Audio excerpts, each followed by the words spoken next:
Graham, you couldn't make this up, could you? I mean, everything could go wrong for you. How is going wrong for you? How do you feel?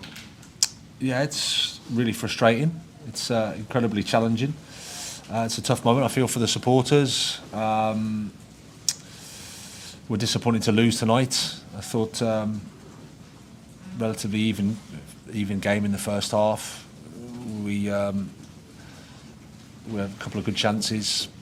I think the basics we can do a little bit better in terms of our defending, in terms of our some of our football actions. But at the same time, we get back in the game, and then the red cards, like you say, it's where we're at the moment in terms of things that can happen to us. Obviously, losing Dennis beforehand as well. So we just adjusted with Georgie, and then João, who was obviously having a fantastic impact on the game. You can see his quality. To lose him and then to lose him for 3 matches is just it's really disappointing. Any more? Andy? What's more frustrating for you as a coach to see? I've read your quotes about the tackle. You said it was a forwards tackle. It was rash. Maybe it's a guy who's new to the league. Does that frustrate you more, or the defensive mistakes that you've pinpointed for the goals? Which is when you weigh it up?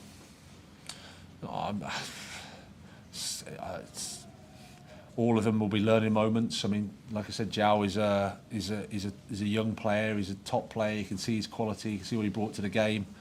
I didn't think there was any malice in the challenge at all. It's a little bit high, of course, and then the referee has got a decision to make.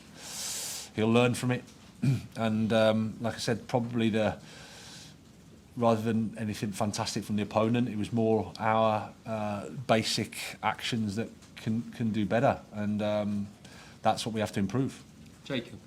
Graham, you were chasing a second equaliser at the end of it. You had strikers on the bench, didn't use them. What was the thinking there? Just because we're down to 10 men, you couldn't bring them on? No, we felt that we'd go to 4-4. We was a 5 before. We went to a 4-4-1. Keep Kai on because thought Kai was leading the line, winning challenges and duels, and then using Hakim and Carney to break from there and Connor to break from the central. You probably know you're going to get driven back a bit, so that was the thinking.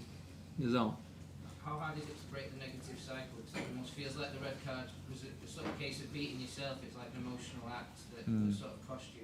Is there like an emotional negativity that's sort of feeding into the team in these moments?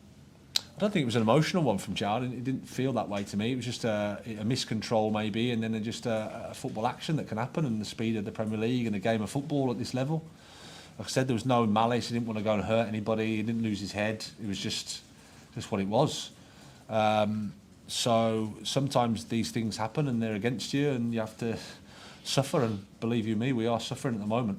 Matt Barlow. What's the early assessment going on the injury?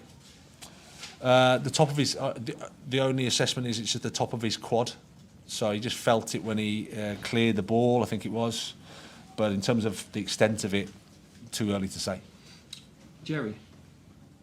Sorry, I was going to ask that to Same question. Graham, do you feel the goalkeeper went walkabout for the winning goal? Well, I never like to speak about individuals when we lose. I think the goal itself is a frustrating one from our perspective. I didn't think they were putting us under too much pressure, even though they had an extra man. So it felt like a bit of a soft goal to concede, and that's something we have to do better with. Tom, last one. Graham, it looked like at the end, it was quite hard to see from where we were, but it looked like the fans were quite frustrated by the majority of players going straight towards the tunnel.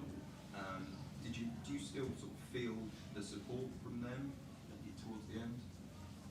Yeah, but I can also understand that they're frustrated because we've lost. So that's normal. I made sure I went over and clapped them because you appreciate the support. It's not easy. We're suffering. They're suffering. So we feel for them. We feel for their disappointment. And I think it's important that we stick together and we go try and get through this tough period, because it really is a tough period.